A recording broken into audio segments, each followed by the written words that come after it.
Black luxury car. Tinted windows. Driving too slow in a nice neighborhood. Definitely suspicious. That's what Officer Ryan muttered to himself as he flicked on the red and blue lights. He didn't hesitate, not for a second. The siren's wail pierced the quiet, early evening air as the car slowed to a stop on the side of the road. From the moment he stepped out of his cruiser, his energy was already hostile. Hand resting on his holstered weapon, he marched toward the driver's window with a swagger that said, "I own this road." Inside the car, a well-dressed black man in his 40s sat calmly, hands on the wheel, posture composed. The leather interior of the vehicle gleamed, and soft jazz played in the background. It was the picture of peace until Ryan disrupted it. "License and registration," he barked, skipping any greeting. The man nodded politely. "Of course, officer." Ryan narrowed his eyes. Too calm, he thought. Too confident. He didn't like that. "You live around here?" Ryan asked, scanning the man's tailored blazer, Rolex, and spotless dashboard. "I do," the man replied evenly, handing over the documents. Ryan glanced at the license. Marcus Ellison. No criminal record. Everything checked out. But instead of backing off, Ryan's voice got sharper. "You're driving a little slow for someone who says he's local," he said. Marcus didn't flinch. "Just enjoying the drive home." Ryan smirked. "Mind stepping out of the vehicle for me?" "For what reason?" "Suspicious behavior." A pause. A slight shift in the air. Marcus's tone remained calm, but firmer now. "I've complied with all your requests. Am I being detained?" Ryan didn't answer. He opened the door himself and motioned. "Step out. Now." As Marcus exited, Ryan immediately turned him around and began patting him down. Rough hands slapped pockets and pressed on shoulders. Across the street, a young woman started recording on her phone. Ryan noticed and shouted, "Mind your business." Marcus looked straight ahead, enduring the search with a clenched jaw. "You got drugs in the vehicle?" Ryan pressed. "No." "Any weapons?" "No." "You mind if I search it?" "I do, actually." "You don't have probable cause." Ryan laughed, cold and loud. "Oh, you know your rights, huh?" More neighbors gathered. Cameras out. Whispers filled the air. One of them called out, "He didn't do anything, man." But Ryan wasn't done. He circled the car, opened the door, and began rifling through the glove box. Marcus stood silently, his eyes calm but intense. "Officer," he said, voice steady, "you might want to reconsider what you're doing." Ryan paused. "Is that a threat?" "No. It's advice." Ryan slammed the car door shut. "You think your suit and shiny car mean something? Out here, you're just another guy I pulled over." Marcus took a breath. "And you're just another officer making a mistake you'll regret." The camera phones were still rolling, and the night was far from over. The crowd was growing now, neighbors stepping out onto their porches, a few cars slowing as drivers noticed the flashing lights and the scene unfolding on the sidewalk. Phones were raised, recording silently, capturing every word, every move. But Officer Ryan didn't care. In fact, the attention only seemed to fuel him. He stood tall, chest puffed out, pacing slowly in front of Marcus like a lion circling prey. "You know what your problem is?" he said, his tone oozing with arrogance. "You think you're better than everyone else, sitting in that fancy car, looking all important. But you're just another suspect to me." Marcus didn't flinch. "I complied. You have my ID. There's nothing illegal going on here." Ryan chuckled and tapped his radio. "Dispatch, I need backup at my location. Got a situation possibly escalating." "Escalating?" The bystanders exchanged looks. Marcus hadn't even raised his voice. Minutes later, a second patrol car rolled up. Out stepped Officer Daniels, a younger cop, eyes scanning the scene with uncertainty. He took one look at Marcus, still standing calmly in his blazer and slacks, and one look at Ryan's overly aggressive posture, and instantly sensed something was off. "What's going on?" Daniels asked quietly. Ryan didn't answer him directly. Instead, he pointed at Marcus. "Refusing a lawful search." being difficult. He's hiding something. I can feel it. Daniels approached Marcus carefully. Sir, did something happen here? I was pulled over. I provided all necessary documents. I've done nothing wrong. Your partner is making assumptions. Ryan overheard and snapped. You gonna question me now, Daniels? You saw the way he was acting. Daniels raised an eyebrow. Actually, no. I just got here. Ryan clenched his jaw, frustrated by the interruption. He turned back to Marcus. Let me be clear, you can cooperate or I can take you in for obstruction. Your call. Marcus's eyes narrowed slightly. There's a third option. You stop violating my rights and walk away before you make this worse. Ryan laughed again, loud enough for the crowd to hear. You've got guts. I'll give you that. Then, in a display that sent a ripple of gasps through the bystanders, Ryan reached for the backseat door and yanked it open, beginning a full, unauthorized search of Marcus's vehicle. Whoa, whoa, that's illegal, someone yelled from across the street. You can't do that without a warrant, another added. Marcus stayed still, watching silently, breathing slow and steady. Ryan pulled open compartments, checked under the seats, even removed a laptop bag from the passenger side. Nothing, he muttered, annoyed. He looked back at Marcus. You clean, huh? Must be your lucky day. Marcus tilted his head. Lucky? No, just lawful. Daniels took a step closer to Ryan. Hey man, maybe we should just call this. He's not resisting, and there's clearly no threat here. But Ryan ignored him. He was too deep now. His pride was on the line. He shoved the laptop bag back in the car and turned to Marcus. You might walk away tonight, but people like you always slip up. I'll be watching. Marcus looked him dead in the eye. I hope you are. Because what was coming next, Ryan couldn't begin to imagine. Just as Officer Ryan finished slamming the car door shut, a deep engine hum echoed from down the street. A sleek black unmarked SUV pulled up behind the patrol cars. It didn't have sirens or lights, but the presence it commanded was unmistakable. Out stepped a tall man in uniform, Captain Howard. His badge gleamed in the evening light, and his face carried the weight of someone who had seen decades of policing and politics. His eyes swept the scene, the flashing lights, the crowd with their phones out, and Marcus standing calm as ever in front of his vehicle. Ryan groaned under his breath. Of course they sent him. Daniels looked relieved. Thank God, he whispered. Captain Howard approached, nodding politely at the onlookers before turning to Ryan. What's going on here? The captain asked, voice low but commanding. Ryan straightened up. Suspicious vehicle. Driver was uncooperative. I was just doing my job. Captain Howard glanced at Marcus, then did a subtle double take. His expression shifted for just a fraction of a second. Recognition. And concern. May I speak to you for a moment, he said to Ryan, pulling him a few feet away from the crowd and the cameras. In a hushed tone, he said, Do you have any idea who that man is? Ryan scoffed. Yeah. Some smug businessman with a chip on his shoulder. Captain Howard's jaw tensed. Ryan, listen to me. Let him go. Now. Don't make this worse. Ryan frowned. What is this, some political thing? You afraid of the optics? The captain's eyes hardened. This is me giving you a lifeline. Don't throw it away. Ryan pulled back, irritated. No way. Not backing down just because he's got a nice watch and knows big words. He was difficult and I'm writing this up. Captain Howard sighed deeply, shaking his head. You're making a huge mistake. Ryan walked away before the captain could say more. He rejoined Marcus, who stood silently with his arms crossed, watching the entire interaction. Looks like your rescue squad showed up, Ryan said, sneering. But it's not going to save you. Marcus raised an eyebrow. You sure about that? Before Ryan could respond, Captain Howard stepped beside Marcus and spoke directly to him. Sir, would you prefer we handle this quietly, or would you like to proceed with a formal report? The bystanders leaned in. A few whispered, trying to figure out what was happening. Ryan's face twisted in confusion. What are you doing? He's the suspect.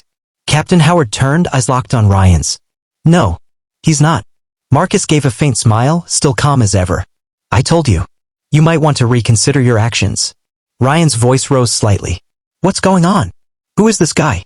Captain Howard didn't answer. Instead, he gave Marcus a respectful nod and walked back to his SUV.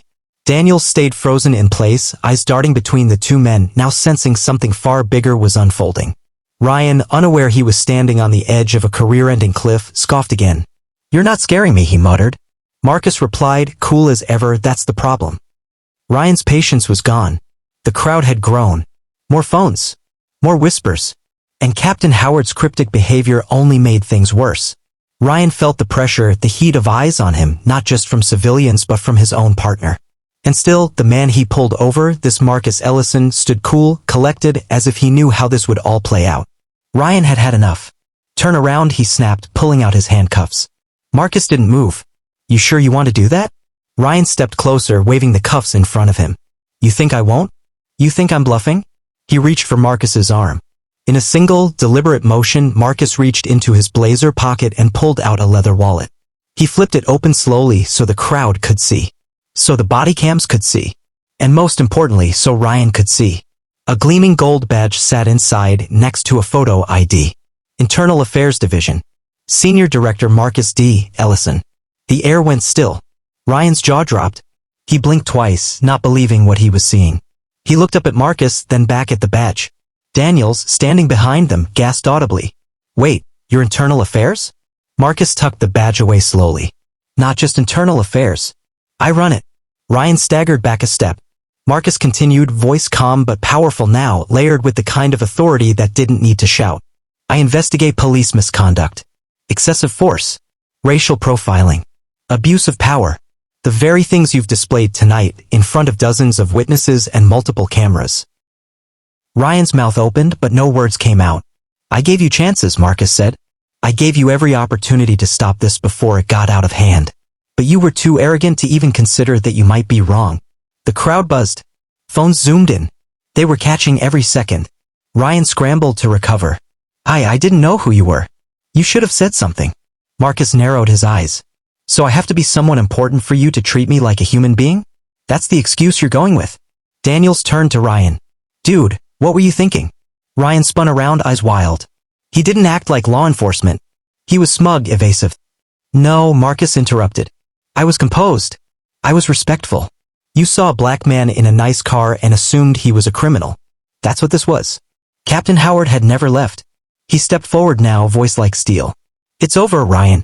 You just harassed the head of Internal Affairs. Your badge now." Ryan froze. "You can't be serious." "I said now." With shaking hands, Ryan unhooked the badge from his chest and handed it over. Marcus looked at him one last time. "Consider this your first lesson in accountability. There's more coming." And just like that, the predator became the prey. The crowd was still silent, but their cameras told the story loud and clear. By morning, the video had gone viral. Over 2 million views in less than 12 hours. Every major news outlet was replaying the footage, Officer Ryan confronting Marcus, the unlawful search, the smug attitude, followed by the bombshell reveal that the man he harassed was the head of Internal Affairs. Headlines screamed across the internet. Racist officer harasses black driver, turns out he's IA chief. Caught on cam, cop learns the hard way who he messed with. Justice served on the sidewalk. At the precinct, tension hung like fog. Officers watched the footage in break rooms, whispering. Some shook their heads in disbelief. Others avoided commenting at all. Ryan sat in an interrogation room, ironically the same one he had thrown suspects into countless times over the years. This time he was the one being questioned. 2 Internal Affairs investigators sat across from him. No smiles. No sympathy. "You conducted an illegal search without probable cause," one of them stated flatly.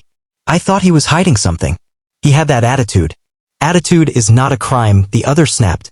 "And you escalated the situation unprovoked. The entire city saw it." Ryan wiped sweat from his brow. "He set me up. He baited me." The investigator leaned forward. "He gave you every chance to de-escalate. You ignored them all." Meanwhile, Marcus sat quietly in a meeting with the police commissioner and Captain Howard. "We can't ignore this," the commissioner said. "The public is watching. We have to act." "We will," Marcus replied. "But this isn't about punishing one man. This is about what allowed him to act like that in the first place." Howard nodded. "Agreed. It's systemic." He thought he was untouchable. Marcus looked out the window at the city skyline. "This incident gives us a rare chance to make an example and make real change." That afternoon, Ryan was formally suspended pending investigation. The department issued a public statement condemning his behavior and affirming their commitment to rooting out racial bias. But it wasn't enough for some. Protests broke out near the precinct. Peaceful but loud, community leaders gave speeches demanding reforms.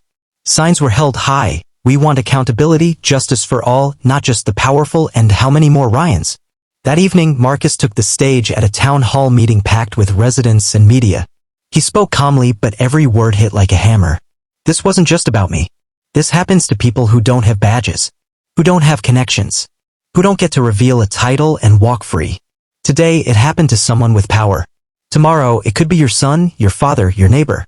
Enough is enough. The crowd erupted in applause. And somewhere, alone in his apartment, Ryan watched the speech on TV, badge gone, reputation destroyed. For the first time in his career, he was forced to see himself not as the hero but as the problem. And that realization? It was worse than any punishment Marcus could have given. 2 weeks later, the department was still reeling from the fallout. Officer Ryan's name had become synonymous with misconduct. Memes flooded the internet. News anchors dissected his actions frame by frame. His neighbors stopped talking to him. He couldn't even go to the grocery store without feeling eyes on him. But that wasn't the worst of it. The internal audit Marcus launched had just begun, and it was digging deep. Old complaints Ryan thought were buried had resurfaced. Citizens he'd previously dismissed as liars were being contacted again. Body cam footage, once ignored, was now under new scrutiny. It wasn't just about what happened on the street that night. It was about years of unchecked power. In the conference room of internal affairs, Marcus stood in front of a whiteboard lined with names, dates, and case numbers. "Look at the pattern," he said, pointing to a timeline. Every few months, Officer Ryan initiated an unnecessary stop, usually young black men, often with no criminal history. Minor charges stacked up. Most didn't fight them, but some tried. An investigator frowned. And those are the ones who got mysteriously written up for resisting or non-compliance. Marcus nodded. Exactly. He knew the system would protect him as long as he kept it subtle. But this time he got sloppy. He let his ego do the talking. Meanwhile, at Ryan's disciplinary hearing, things were spiraling fast. His union rep sat stone-faced as the review board played damning clips from the night of the incident. Every line Ryan said, every smug look, every unnecessary escalation, it was all there, in high definition. "I was trying to keep the streets safe," Ryan argued. One board member leaned forward. "From a man in a business suit who gave you his ID and stood calmly by his car?" Ryan's voice faltered. "I misread the situation." "You didn't misread it," the chairwoman said. "You profiled him." There was no coming back from that. Across town, Marcus visited a local youth center where he was scheduled to speak. The building was buzzing. Kids and parents who'd watched the viral video packed the small auditorium. One teenage boy stood up during the Q&A and asked, "Sir, how did you stay so calm when that cop was disrespecting you like that?" Marcus smiled gently. "Because I've learned that when people come at you with hate, the best power you have is not letting them change who you are. I wasn't calm because I'm weak. I was calm because I knew the truth was on my side." Applause filled the room. Later that night, alone in his office, Marcus opened an anonymous letter slid under his door. The handwriting was shaky. It read, "I used to think people like Ryan were the norm. Now I know better. Thank you for showing us what justice really looks like." Marcus folded the letter and set it on his desk. He knew the fight wasn't over, but for the first time in a long while, it felt like it was finally turning in the right direction. 3 months later, things looked very different. Officer Ryan was no longer a part of the force. After multiple investigations and mounting public pressure, he was officially terminated and had his law enforcement license revoked. His name appeared in national news again, but now, as a warning to other officers who believed their badge made them untouchable. But for Marcus Ellison, this wasn't a victory lap. It was only the beginning. In response to the incident, Marcus had spearheaded a new department-wide initiative called Project Integrity, a task force focused on reviewing complaints of racial profiling, revising use-of-force policies, and implementing advanced bias training across every precinct in the city. No more brushing things under the rug. No more shielding bad cops with silence. Every officer, from rookies to seasoned veterans, was now held to a higher standard. And they knew it. Marcus stood before a room full of new recruits at the police academy. They sat silently, listening intently as he spoke, not just as a top-ranking official, but as the man whose story they'd all heard by now. "I don't want fear to be your motivator," he said. "I want integrity to guide your badge. Because if you're not here to serve with honor, then you're part of the problem." And this city is done protecting problems. Applause filled the room. Not the kind forced by obligation, but the kind that came from real respect. Across the city, communities began to take notice. A local bakery put a sign in its window. We support justice. We support accountability. We support Marcus Ellison. At a city council meeting, parents stood up and thanked the department for the first time in years. Not because everything was perfect, but because change was finally visible. Tangible. Even some of Marcus's toughest critics had come around. One older officer approached him in the hallway after a meeting and said, "I've been on this force 30 years. And I've never seen someone do what you just did. You didn't just expose a problem, you forced us all to face it." Marcus simply replied it was long overdue. That night, as Marcus walked to his car, a young black boy, maybe 10 or 11, ran up with his mother. "Are you the guy from the video?" the boy asked, eyes wide. Marcus smiled. "Yeah, that was me." The boy beamed. "I want to be like you when I grow up." Marcus knelt down. "Then you've already got a great start. Just never let anyone tell you your worth depends on how they see you. You define who you are." The boy nodded and his mom mouthed, "Thank you," as they walked away. Marcus stood there a moment longer, looking out at the city. He didn't need applause. He didn't need revenge. What he had now was far more powerful: respect, reform, and a ripple of change that couldn't be stopped. What do you think? Should more undercover leaders like Marcus step into the light? How can we hold more officers accountable without tearing down the system? Let us know in the comments below. If this story moved you, don't forget to like, share, and subscribe for more real-life inspired stories that shine a light on truth, justice, and the power of standing your ground. Until next time, stay informed and stay powerful.